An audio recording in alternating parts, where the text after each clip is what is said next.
آپ دیکھ رہے ہیں یوٹیوب چینل اردو سیکھو ایسے۔ اس ویڈیو کو دیکھنے کے لیے آپ کے انتخاب کا ہم خیر مقدم کرتے ہیں۔ اس ویڈیو میں تاجدار نام سے جڑے ان سب سوالوں کا جواب دیا گیا ہے۔ تاجدار کس زبان کا لفظ ہے؟ تاجدار کے معنی کیا ہے؟ تاجدار نام کا مطلب کیا ہے؟ تاجدار میں کتنے حروف ہیں اور کون کون سا حرف ہے؟ تاجدار انگلش میں کیسے لکھتے ہیں؟ تاجدار ہندی میں کیسے لکھا جاتا ہے؟ تاجدار اردو میں کیسے لکھا جائے گا؟ تاجدار اردو میں لکھنے کا طریقہ کیا ہے؟ ان سب سوالوں کے جواب سے آپ کے علم اور جانکاری میں اضافہ ہوگا۔ تو اس طرح کی دوسری اور نئی ویڈیو پانے کے لیے چینل کو ضرور سبسکرائب کریں۔ تاجدار فارسی زبان کا لفظ ہے۔ تاجدار کے لغوی معنی تاج والا ہے اور تاجدار نام کا مطلب ہے بادشاہ، شہنشاہ، حکمراں، حاکم وقت، سلطان۔ تاجدار میں 6 حروف ہیں: ت، الف، جیم، دال، پھر الف، رے۔ یہ انگلش میں تاجدار لکھا ہوا ہے، یہ ہندی میں تاجدار لکھا ہوا ہے۔ تاجدار اردو میں لکھنے کا آج کل 2 طریقے ہیں، ایک کی بورڈ کے ذریعے جس میں اردو کے تمام حروف لکھے ہوئے ہیں، صرف ان حروف کو ٹچ کرنا ہے جن کی ہمیں ضرورت ہے۔ جیسے ہمیں تاجدار لکھنا ہے تو سب سے پہلے ت کو ٹچ کریں گے، پھر اس کے بعد الف کو ٹچ کریں گے، پھر اس کے بعد جیم کو ٹچ کریں گے، پھر اس کے بعد دال کو ٹچ کریں گے، پھر اس کے بعد دوبارہ الف کو ٹچ کریں گے، پھر اس کے بعد آخر میں رے کو ٹچ کریں گے۔ تو آٹومیٹک اسکرین پر اس طرح تاجدار لکھا ہوا آ جائے گا۔ تاجدار لکھنے کا دوسرا اور پرانا طریقہ ہے قلم یا پینسل سے لکھنے کا۔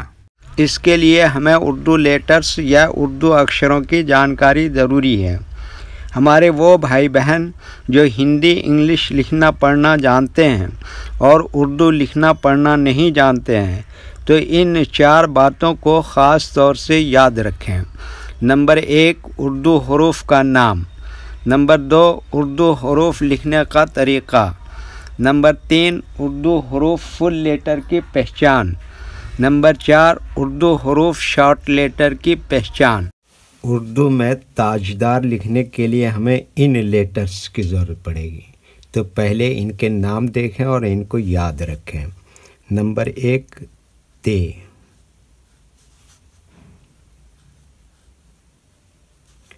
نمبر 2، الف۔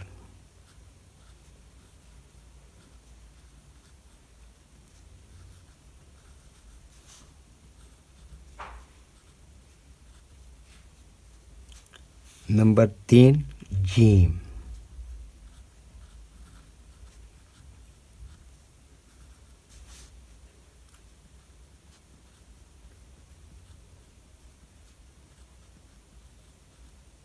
نمبر 4، دال۔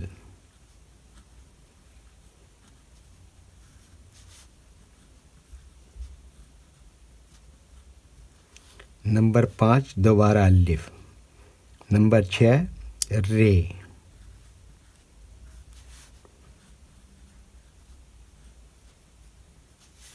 یہ ان لیٹرز کے نام ہیں۔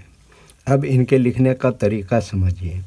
یہ جو لائن دیکھ رہے ہیں، اردو کے کچھ حروف اس لائن کے اوپر لکھے جاتے ہیں اور کچھ حروف لائن پر ہی لکھے جاتے ہیں اور کچھ حروف آدھے لائن کے اوپر آدھے لائن کے نیچے لکھے جاتے ہیں۔ جیسے ت، یہ لائن پر ہی لکھتے ہیں۔ الف، یہ لائن کے اوپر لکھتے ہیں۔ جیم، آدھے لائن کے اوپر آدھے لائن کے نیچے لکھتے ہیں۔ دال، یہ بھی آدھے لائن کے اوپر آدھے لائن کے نیچے لکھتے ہیں۔ الف کیا بتایا؟ یہ لائن کے اوپر لکھتے ہیں۔ رے، آدھے لائن کے اوپر آدھے لائن کے نیچے لکھتے ہیں۔ یہ اردو کے فل لیٹر ہیں، ان کو حروف تہجی بھی کہتے ہیں۔ جب ہم ان کو ملا کر لکھیں گے تو ان میں سے کچھ لیٹر کبھی فل لکھے جاتے ہیں اور کچھ لیٹر شارٹ لکھے جاتے ہیں۔ جیسے تے اس طرح سے شارٹ لکھیں گے، الف ایسے ہی فل لکھا جائے گا، جیم اس طرح سے شارٹ لکھیں گے، دال کی شکل تھوڑی اس طرح سے ہو جائے گی، الف ایسے ہی لکھیں گے، رے یہاں پر فل لکھیں گے۔ تو ایک مرتبہ ان کو ہم ملا کر لکھ کے دیکھتے ہیں۔ یہ دیکھیے کیا لکھا، تے، یہ کیا جوڑ دیا اس میں، الف، اور یہ کیا لکھا، جیم، اور یہ کیا لکھا، دال، اور یہ کیا لکھا، الف، اور یہ کیا لکھا، رے۔ تو یہ کیا ہو گیا، تاجدار۔ ویڈیو دیکھنے کے لیے شکریہ۔ ویڈیو کیسی لگی کامنٹ میں اپنی رائے ضرور لکھیں۔ چینل کو سبسکرائب نہیں کیا ہے تو سبسکرائب کریں، ساتھ ہی لائک کرنا نہ بھولیں۔ نیز اردو کے فروغ کے لیے اپنے دوستوں کو ضرور شیئر کریں۔ اللہ حافظ۔